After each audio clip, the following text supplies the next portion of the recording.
Halo semua, bagaimana kabar kalian? Ibu harap semua dalam keadaan sehat ya. Nah, pada video kali ini kita akan kembali mempelajari materi IPA kelas 9 pada bab 1 yaitu sistem reproduksi pada manusia.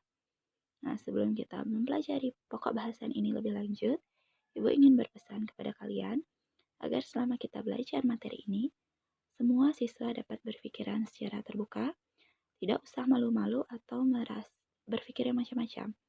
Jadi, tujuan kita belajar sistem reproduksi manusia agar kita bisa mengetahui lebih jauh tentang sistem reproduksi yang kita miliki dan upaya untuk menjaga kesehatannya.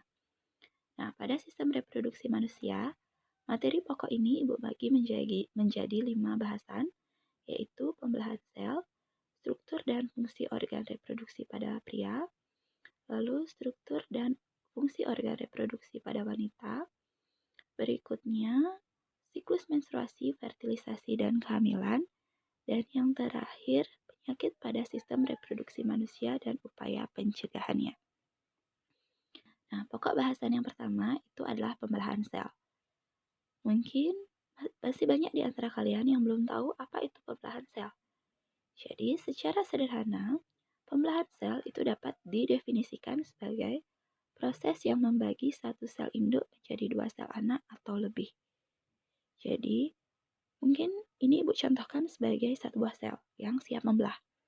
Nah, di kelas 7 kalian sudah sama-sama belajar mengenai sel dan mungkin kalian masih ingat bahwa tubuh manusia itu tersusun dari berjuta-juta sel.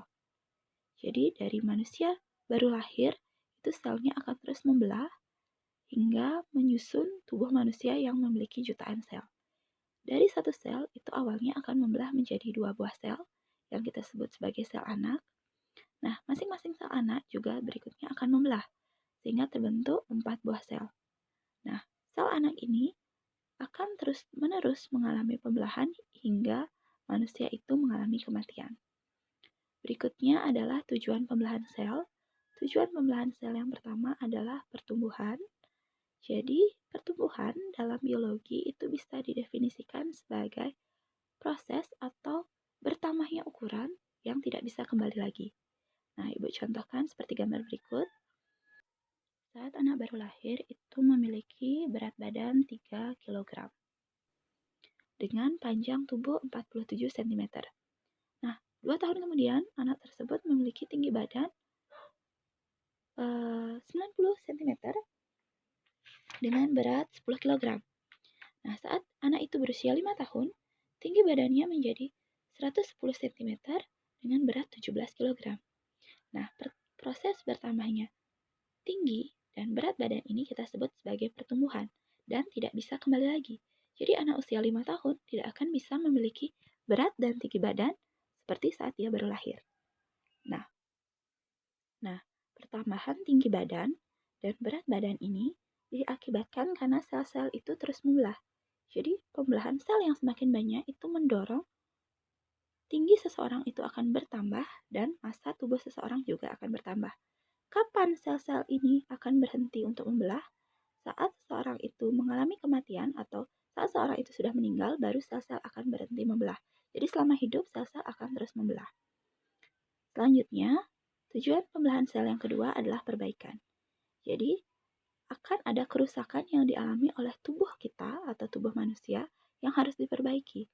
Contoh kerusakan yang umum terjadi itu adalah luka.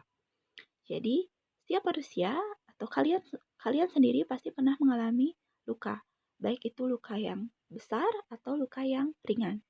Nah, tubuh manusia itu memiliki keistimewaan yang bisa menyembuhkan luka yang terjadi pada sel-sel.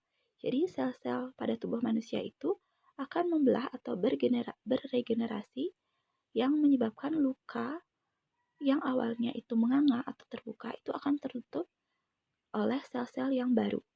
Jadi saat kalian mengalami luka dan lukanya itu sembuh, jika kalian perhatikan, luka yang tertutup itu akan berwarna sedikit lebih pucat dibandingkan kulit-kulit di sekitarnya.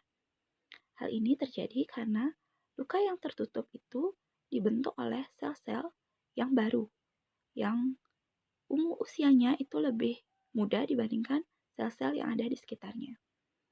Selanjutnya, tujuan pembelahan sel yang ketiga yaitu untuk reproduksi. Apa itu reproduksi? Reproduksi sendiri diartikan sebagai perkembangbiakan atau penambahan keturunan. Jadi pada sistem reproduksi, pada pria itu dihasilkan sel gamet atau yang biasa disebut dengan sperma, dan pada wanita itu dihasilkan sel telur atau ovum. Pertemuan dari ovum dan sperma akan menyebabkan fertilisasi yang menghasilkan zigot yang akan berkembang menjadi janin, yaitu bayi yang masih ada dalam kandungan. Jadi proses reproduksi akan kita pelajari di materi ini pada bagian fertilisasi, menstruasi, dan kehamilan. Nah, selanjutnya yaitu jenis pembelahan sel. Jenis pembelahan sel itu dibagi menjadi dua, yaitu pembelahan mitosis dan pembelahan meiosis. Pembelahan mitosis itu memiliki ciri yang pertama, menghasilkan dua sel anakan. Jadi dari satu sel itu akan berkembang menjadi dua sel anak, sedangkan pada pembelahan meiosis itu menghasilkan 4 sel anakan. Jadi dari satu sel itu akan membelah menjadi 4 sel anak.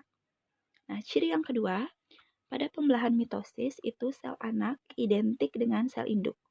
Sedangkan pada pembelahan meiosis, sel anak itu tidak identik dengan sel induk. Selanjutnya, ciri yang ketiga yaitu kromosom pada sel anak sama dengan sel induk pada pembelahan mitosis, atau biasa disebut dengan diploid, dengan lambang 2N.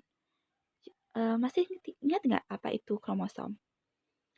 Kromosom itu adalah materi genetik yang ada di dalam sel, lebih tepatnya dalam inti sel, yang meneruskan informasi genetik atau pewarisan sifat yang diturunkan dari induk kepada anaknya. Contohnya, jika orang tuanya memiliki rambut lurus berwarna hitam, maka dari kromosom yang dimiliki orang tua ini akan diteruskan kepada kromosom sel anak, sehingga anak yang nanti dilahirkan juga akan memiliki rambut lurus berwarna hitam. Nah, sedangkan pada pembelahan meiosis, kromosom sel anak itu setengah dari sel induk.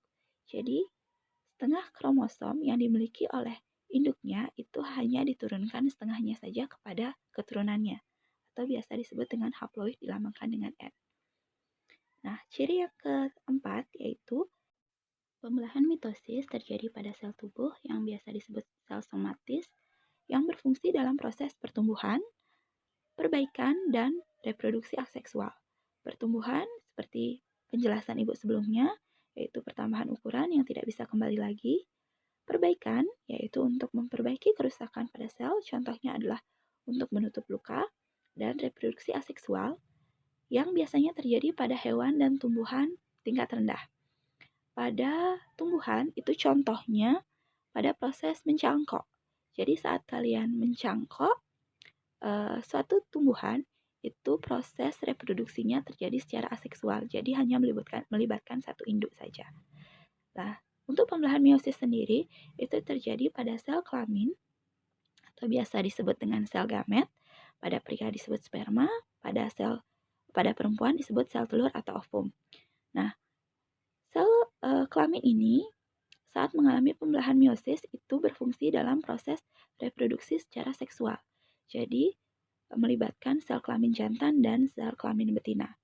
Tujuan dari meiosis ini pada proses reproduksi seksual itu adalah mereduksi kromosom. Jadi seperti Ibu jelaskan tadi, hanya setengah dari sel induk itu menurunkan kromosomnya pada sel anak. Selanjutnya adalah tahap pembelahan sel. Pada tahap pembelahan sel itu kita akan mempelajari dulu kembali mengenai sel. Nah, Ibu ingatkan sedikit. Ini adalah gambar sel yang berwarna merah di tengah, yang ukurannya cukup besar. Ini disebut nukleus atau inti sel, yang berfungsi untuk mengatur aktivitas sel. Lalu yang berwarna biru, sekitar inti sel ini disebut dengan retikulum endoplasma kasar. Ada juga nanti yang disebut dengan retikulum endoplasma halus. Selanjutnya, yang berwarna putih-putih ini, bulatan kecil-kecil ini disebut ribosom. Lalu yang berwarna bening di sekitaran inti sel ini berfungsi untuk mengapungi organel disebut sitoplasma. Yang berwarna seperti garis-garis putih ini, sebenarnya ini menyambung, ini disebut dengan aparatus Golgi. Lalu ini disebut mitokondria yang berfungsi untuk respirasi sel. yang berwarna merah bulat kecil ini disebut lisosom yang berfungsi untuk pencernaan intrasel. Dan yang terakhir ini disebut dengan sentrosom. Sentrosom ini bentuknya seperti kumpulan dari pipet-pipet berwarna ungu yang nanti berperan penting dalam proses pembelahan sel. Jadi nanti sentrosom itu akan mengganda menuju kutub-kutub sel dan menarik dari kromosom sel. Selanjutnya, tahap pembelahan sel. Yang pertama itu adalah tahap mitosis. Pada tahap mitosis itu dibagi menjadi beberapa fase. Fase yang pertama itu adalah profase. Pada profase, bisa kalian lihat pada gambar, ciri-ciri dari profase yang pertama itu benang-benang kromatin menebal membentuk kromosom. Jadi, kromosom yang awalnya itu berupa benang-benang halus itu akan memendek, menebal, membentuk seperti pipet-pipet halus berwarna ungu yang akan kita sebut sebagai kromosom. Nah, selanjutnya ciri yang kedua yaitu membran inti mulai rusak menjadi bagian-bagian kecil atau fragmen. Jadi inti sel itu dibungkus oleh satu membran atau satu selaput yang disebut selaput membran yang saat pembelahan sel itu akan mengalami kerusakan atau dia akan menjadi fragmen-fragmen kecil yang menyebabkan inti sel itu akan pecah atau kromosom yang ada di inti sel itu akan keluar menuju membran sitoplasma. Nah, ciri berikutnya adalah sentrosom membelah dan memisah menuju kutub yang berlawanan. Seperti Ibu bilang tadi, ada organel sel yang bernama sentrosom, ini akan membelah dan memisah menuju kutub-kutub yang berlawanan. Berikutnya, akan terbentuk gelendong pemisahan atau disebut benang spindle yang terbentuk dari sentrosom tadi, yang nanti berfungsi selama proses pembelahan sel untuk menarik kromosom menuju kutub-kutub yang berlawanan. Fase berikutnya itu adalah fase kedua yang disebut metafase. Pada metafase ini terlihat kromosom itu berjejer di bidang pembelahan atau bidang ekuator. Nah, setelah kromosom itu menebal dan memendek, dia akan bergerak menuju ke tengah-tengah sel, menuju bidang pembelahan. Dan terlihat pula sentrosom yang telah berada di kutub-kutub dari sel yang nanti akan berfungsi untuk menarik kromosom ke masing-masing kutub. Lalu fase yang ketiga yang disebut dengan anafase. Pada anafase ini, kromatin saudara atau kromosom dari setiap pasangan itu sudah memisah menuju kutub yang berlawanan. Terlihat ada benang-benang yang menarik kromosom ini. Benang-benang ini yang tadi kita sebut sebagai benang spindle yang dibentuk oleh sentrosom. Jadi benang spindle ini akan memanjang, kemudian memendek menarik kromosom menuju kutub-kutub berlawanan. Fase keempat itu adalah fase telofase yang merupakan fase terakhir dari mitosis. Jadi pada telofase itu sudah terbentuk dua sel anakan, di mana pada masing-masing sel membran inti itu mulai bergabung lagi, mulai terbentuk lagi, kromosom mulai merenggang membentuk benang kromatin kembali, terbentuk cincin pembelahan, dan terbentuk dua sel anakan yang bersifat diploid. Jadi, sifat sel anak ini akan sama dengan sel induknya, dengan jumlah kromosom yang juga sama. Jadi, jika kita gambarkan proses mitosis itu dari profase, metafase, selanjutnya adalah anafase, dan yang terakhir telofase. Terlihat pada tahap profase itu, sel induk awalnya memiliki 4 kromosom, selanjutnya akan membelah menjadi 2 sel anak, yang juga sama-sama memiliki 4 kromosom. Jadi, dari sel induk yang 2N menghasilkan sel anak yang juga 2N atau disebut dengan diploid. Ini adalah tahap mitosis. Nah, selanjutnya tahapan yang pembelahan sel berikutnya yaitu pembelahan sel secara meiosis. Nah, ini sedikit berbeda dari mitosis karena pada pembelahan meiosis itu tahapannya dibagi menjadi 2, yaitu meiosis 1 yang terdiri dari 4 fase, dan meiosis 2 yang terdiri juga dari 4 fase. Nah, silahkan kalian perhatikan tahapan-tahapan pada meiosis 1 dan meiosis 2 berikut.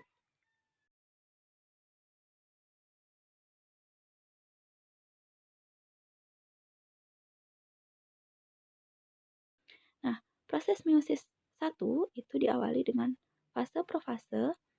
Profase 1 yang ciri-cirinya yang pertama, kromatin itu akan memandat menjadi kromosom dan terjadi pindah silang atau crossing over. Jadi pada profase 1 ini dicirikan dengan kromosom itu akan mengalami pindah silang. Membran inti juga akan mengalami kerusakan menjadi fragmen-fragmen kecil yang menyebabkan kromosom itu akan memancar keluar menuju sitoplasma. Nah, sentrosom juga sudah membelah dan akan bergerak menuju kutub yang berlawanan, serta terbentuk gelendong pembelahan atau benang spindle. Nah, pada fase berikutnya yaitu metafase 1, sentrosom itu sudah berada di ujung-ujung kutub dan kromosom juga sudah berjejer di bidang pembelahan. Jadi kromosom itu terlihat jelas dia akan berjejer pada bidang pembelahan atau bidang ekuator yang nanti akan ditarik oleh sentrosom atau benang spindle itu pada tahap anafase 1. Jadi terlihat pada tahap anafase 1 ini, kromosom homolog itu sudah mulai memisah menuju kutub yang berlawanan yang ditarik oleh benang spindle yang dikeluarkan oleh sentrosom. Nah, kromosom ini selanjutnya akan terbagi menjadi dua sel anak dengan jumlah kromosom yang sama jumlahnya. Jadi pada sel anak yang terbentuk pada telofase 1 itu, membran inti itu sudah mulai bergabung dan kromosom sudah mulai merenggang membentuk nanti benang-benang kromatin. Nah, jumlah kromosomnya itu adalah setengah dari sel induk. Jadi sel induknya tadi memiliki 4 kromosom, maka sel anaknya hanya memiliki 2 kromosom. Nah, setelah meiosis 1 selesai, maka dilanjutkan dengan tahap meiosis 2 yang diawali dengan profase 2, yaitu kromatin memadat menjadi kromosom, membran inti berubah menjadi fragmen, lalu sentrosom membelah dan menuju kutub-kutub, dan terbentuk gelendong atau benang spindle.